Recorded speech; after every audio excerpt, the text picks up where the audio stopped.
working. Hi, everyone. My name is Catherine Ross. Welcome to the Venture stage at Rise.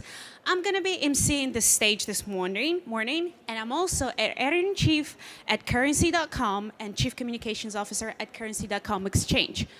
What is Currency.com, you ask? I'm glad you did. This is a trading platform where you can trade traditional financial assets with crypto. Tapping into emerging markets presents an opportunity to both help grow developing economies and to benefit from their growth. A rare case of a potential win-win scenario.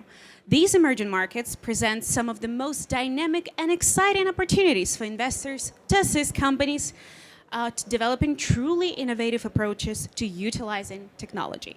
This panel will discuss how to effectively tap these untapped markets. Please welcome to the stage, in conversation with Amy Gunia from Time, from Ingressive Capital, Maya Horgan Famodu, from Axion, Vikas Raj, and from African Invest, Khalid Ben Chinali.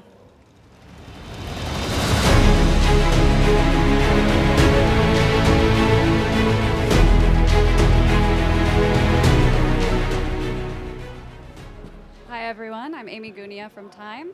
We've only got 20 minutes here today, so let's jump right into the questions. So you guys, can you tell me what do you do and why are you excited about emerging markets?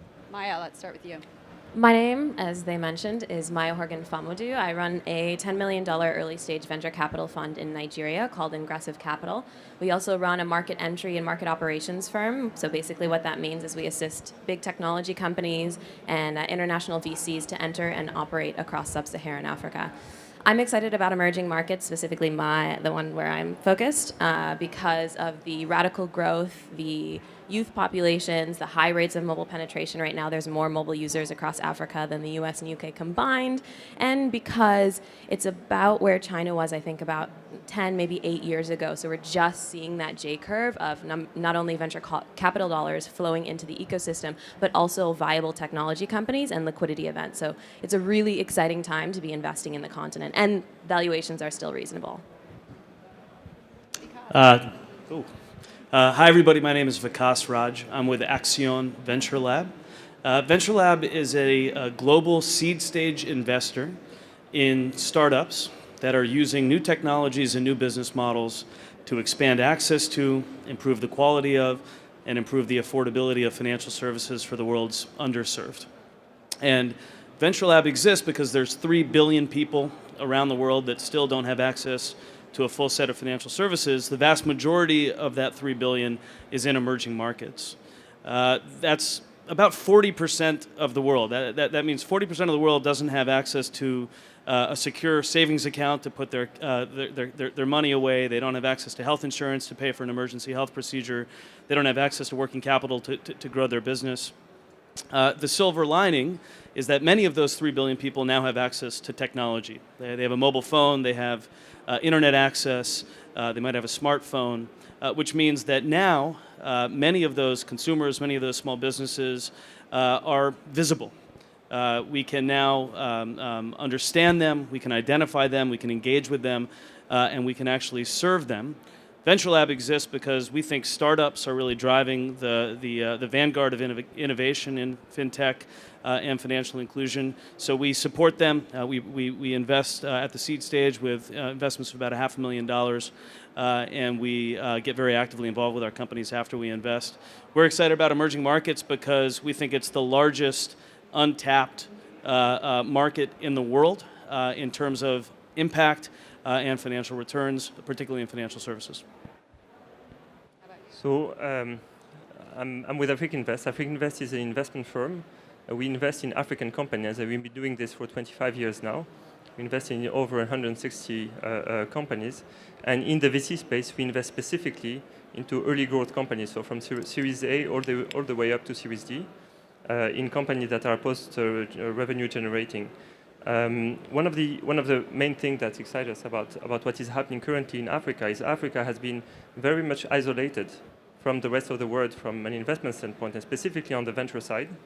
If you look at the past 5 to 6 years, the amount of investment that has been flowing into startups in Africa has been multiplied almost by 20 So there is a very big ramp up in the investment in the innovation space in Africa, and also the fact that we see more and more African and non-African founders that are actually starting companies with very innovative business models in Africa, trying to solve some of the very deep and quite wide problems of the continent, which are pertaining to infrastructure, to financial inclusion, to better distribution networks. So there is plenty of opportunities, a bit like what Southeast Asia and China have been living over the past 20 years is now happening in Africa right now.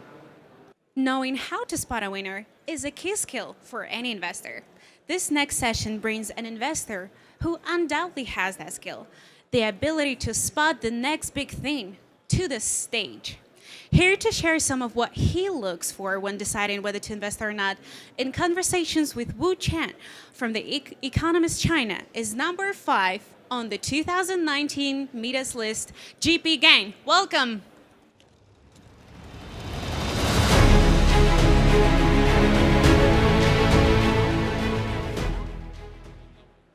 Okay. I would still want to say good morning. It's kind of an interesting time. JP, you've worked with Qiming for certain years, and now I think you're going to start a new chapter for your own investment journey. Share with us what you are working on currently, and what's the next big thing you would like to share with the audience.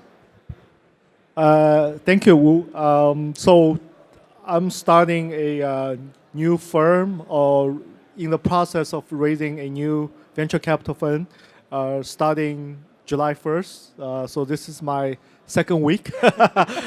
Second week at the new job, second week at the new firm.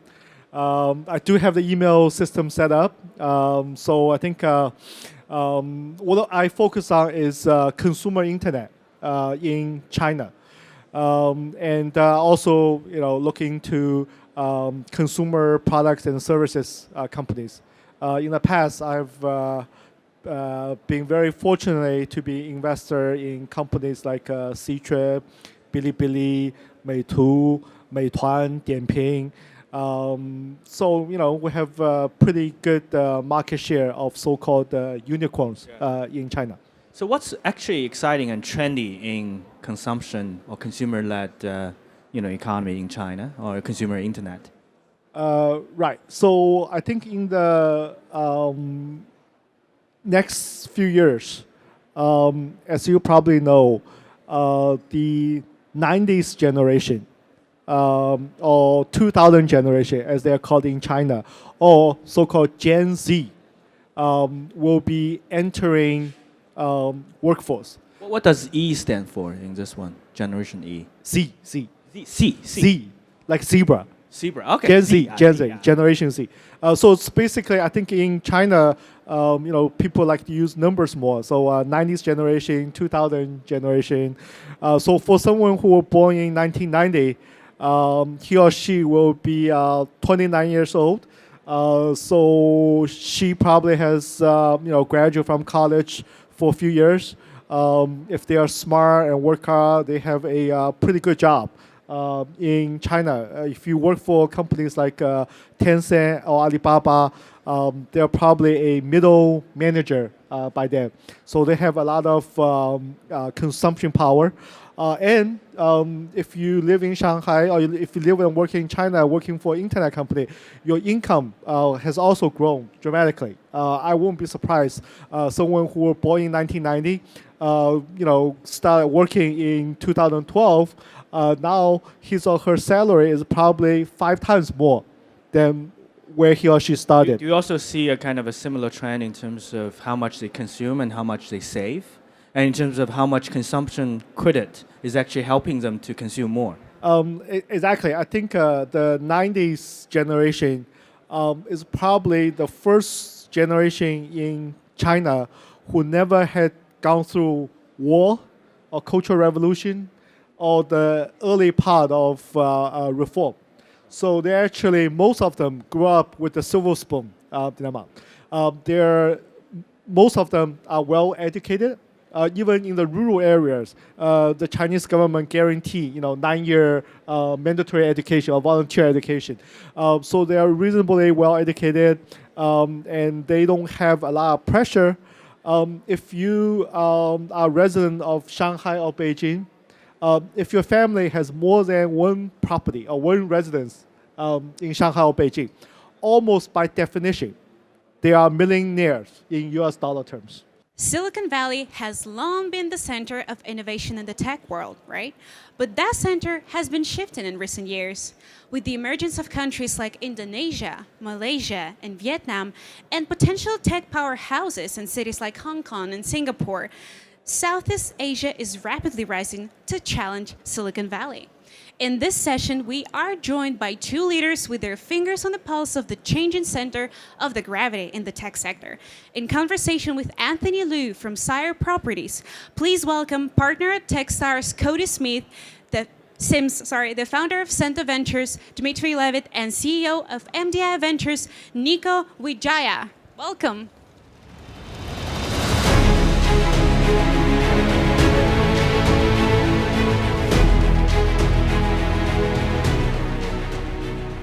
Hello, hello. Ladies and gentlemen, thank you very much for joining us. Today's topic is Southeast Asia. And just to make the most out of our time, I'm going to jump right into it. How about each of you introduce yourselves and how your work comes into contact with Southeast Asia? My name is Nico Wijaya. I'm the CEO of MDI Ventures. It's a corporate ventures backed by Telkom Indonesia, the largest telco in Southeast Asia. We are invested in 10 countries. We have global mandate. We invest mostly in tech. Although we are global mandate, but most of our portfolio are in Singapore, Indonesia, Thailand, and Malaysia. Hi, I'm Cody Sims. I'm a partner at Techstars. Techstars is the worldwide network that helps entrepreneurs succeed. We are now, I think, one of, if not the most active early stage investors in the world. We're investing in about 450 companies around the world each year. Deploying somewhere around $50 million across that footprint, mostly through our accelerator network. We run 45 global accelerator programs around the world each year. In Southeast Asia, we have two active accelerator programs in Singapore, one with Rakuten focused on the messaging space and another with Eastern Pacific Shipping focused on maritime tech. So we're making about 20 investments per year in the region, but also sourcing companies from the region into other accelerator programs around the world. My name is Dimitri. I run a company called Cento Ventures, and we've been around for 8 years, investing mostly into Southeast Asia, sometimes frontier markets nearby, at Series A and early Series B stages. Great. Let's set the context here. Southeast Asia. What do you see as the distinguishing features? Any competitive advantages, competitive disadvantages? How would you say the region differentiates itself? Maybe from Indonesia first? Well, our coverage in Southeast Asia, the way we see it is that Southeast Asia is a very diversified market, right? There's no one go-to strategy. Like, let's say, Indonesia and Thailand could be a very different market landscape. So there's no, let's say when Amazon enters the market, it has to be adjusted locally. And I guess one of the advantage will be that it's highly regulated for let's say fintech. It is there are limited license for fintech companies to operate in Indonesia, for example, and it's really relationship based businesses. So if you are a venture or you're a startup, you want to work with Indonesian government, you have to know where to go. I think one of the disadvantages will be that it is price sensitive, especially in the B2C space. As you can see, Gojek is one of our largest unicorns coming from Indonesia. When they first started, they have to give subsidy to the drivers, let's say, and to the customers. So it creates a very high and expensive customer acquisition cost in the market. So I guess there's a pro and cons investing in Southeast Asia, but it's definitely growing. As you can see, according to the Bloomberg report, VC investment in China has been declining. So I guess it's just a matter of time until all the money from the mainland pouring into Southeast Asia. Any thoughts from Cody or Dimitri on that? I mean, I think we're living in our lifetime's version of the Industrial Revolution, right? The Industrial Revolution may have started in London and went everywhere else, and I think software, which is what we're dealing with right now, may have started in the Bay Area, but is in the process of spreading everywhere else. And I think as that is starting to hit economies like in Southeast Asia, whether Indonesia, Malaysia, or whatnot, we're starting to see leapfrog effects start to happen, where maybe some infrastructure that needed to be there wasn't there for 10 or 20 years, but you're actually able to jump to the next stage, right? Whether it's digital payment and currency or whatever it is. One of the challenges in the region is language fragmentation, which always makes things difficult in terms of growth and expansion, as well as just the fact that you're dealing with multiple governments that all have different types of regulations and different environments. So as you're looking to expand into those, you're having to deal with each of those challenges in a different way, which I know, Dimitri, you have a lot of experience with your portfolio companies. Well, just to wrap up the topic of definition of the region, I'll give two. We had one in 2010 when we were raising our first fund, and we have one now. Back in 2010, I would say it's not actually a region. We only pretend it's a region for the sake of fundraising.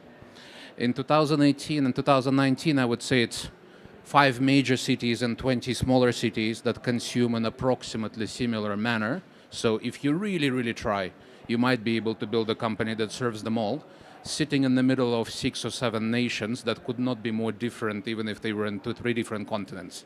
So still a bit of a headache, but the good news is the trend is in the right direction. Give it another 20 years, it will be a region.